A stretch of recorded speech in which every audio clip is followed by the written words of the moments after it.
नमस्कार शेतकरी मित्रांनो, राज्याचे कृषी मंत्री दत्तात्रेय भरणे यांच्या माध्यमातून पीएम किसान सन्मान निधी योजना याचबरोबर राज्य सरकारच्या माध्यमातून राबवली जाणारी नमो शेतकरी महासन्मान निधी योजना या दोन्ही योजनेसंदर्भात महत्त्वपूर्ण अपडेट सांगण्यात आली आहे।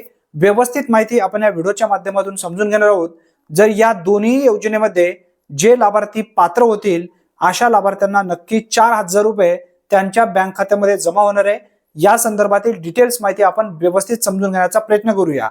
राज्य सरकारच्या माध्यमातून पीएम किसान सन्मान निधी योजनेच्या धर्तीवरती नमो शेतकरी महासन्मान निधी योजना ही राबवली गेली आणि पीएम किसान सन्मान निधी योजनेला 24 फेब्रुवारी 2026 रोजी 7 वर्ष कंप्लीट झाले आहेत, हे ध्यानात ठेवा।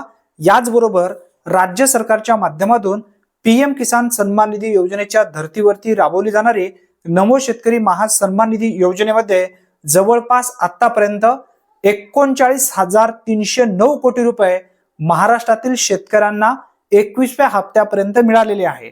साधारणपणे एका हप्त्यासाठी महाराष्ट्रामध्ये पीएम किसान सन्मान निधी योजनेमध्ये जे लाभार्थी पात्र आहेत अशा लाभार्थ्यांच्या बँक खात्यामध्ये 1,814 कोटी रुपये पर हप्त्याला जमा होतात, हे सुद्धा तुमच्या लक्षात असू द्या। परंतु कृषी मंत्री यांच्या माध्यमातून केंद्राकडे एक प्रस्ताव पाठवण्यात आलेला आहे, तो म्हणजे 1 फेब्रुवारी 2019 पूर्वी ज्या शेतकऱ्यांच्या नावाने शेती आहे अशा शेतकऱ्यांनाच पीएम किसान सन्मान निधी योजनेचा लाभ व नमो शेतकरी महासन्मान निधी योजनेचा लाभ दिला जात आहे। परंतु त्यानंतर ज्या शेतकऱ्यांनी शेती घेतलेली आहे, जे शेतकरी अल्पभूधारक आहेत, खरंच गरीब शेतकरी आहेत, अशा शेतकऱ्यांना सुद्धा पीएम किसान सन्मान निधी योजनेमध्ये समाविष्ट करून घेण्यात यावा, यासाठी वारंवार राज्याचे कृषी मंत्री यांच्या माध्यमातून प्रस्ताव विनंती अर्ज सुद्धा या ठिकाणी पाठवण्यात आलेले आहेत। त्यावरती लवकरच दखल घेतली जाईल अशी सुद्धा माहिती अर्थसंकल्पीय अधिवेशनामध्ये आज त्यांच्या माध्यमातून मांडण्यात आली आहे, हे सुद्धा तुमच्या लक्षात असू द्या। जर जे काही नवीन शेतकरी यामध्ये जर पीएम किसान सन्मान निधी योजनेमध्ये 1 फेब्रुवारी 2019 नंतर ज्यांच्या नावाने शेती झाली आहे अशा शेतकऱ्यांना जर त्याचा लाभ मिळाला तर नक्की त्यांना पीएम किसान सन्मान निधी योजनेचा 2,000 रुपये आणि त्याचबरोबर पीएम किसान सन्मान निधी योजनेबरोबरच नमो शेतकरी महासन्मान निधी योजनेचे 2,000 रुपये असे एकूण त्या लाभार्थ्यांना 4,000 रुपये प्रति 4 महिन्यामध्ये लाभ मिळेल। हा एक दिलासा देणारा अपडेट आहे। नक्की यावरती काहीतरी दखल घेतली जाईल।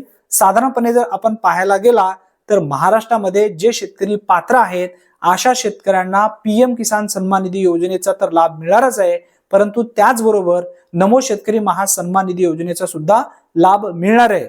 जे शेतकरी पात्र होतील अशा शेतकऱ्यांनी यासाठी लवकरात लवकर नोंदणी करून घेणं गरजेचं आहे।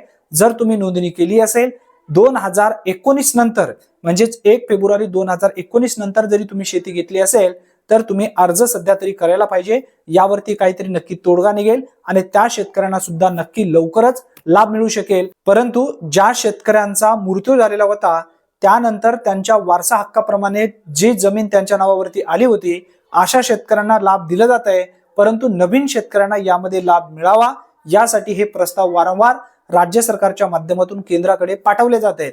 याचा पाठपुरावा सध्या सुरू आहे। जेव्हा अपडेट येईल तेव्हा नक्की आपल्या चॅनलवरती आपण अपडेट घेण्याचा प्रयत्न करूया। हा एक महत्त्वपूर्ण व्हिडिओ असल्यामुळे जास्तीत जास्त मित्रांपर्यंत नक्की शेअर करा। चॅनलवरती जर तुम्ही पहिल्यांदाच आला असाल तर चॅनलला सबस्क्राईब करून ठेवा। धन्यवाद। पुन्हा भेटूया नवीन व्हिडिओमध्ये नवीन माहितीसह। तोपर्यंत जय हिंद, जय महाराष्ट्र।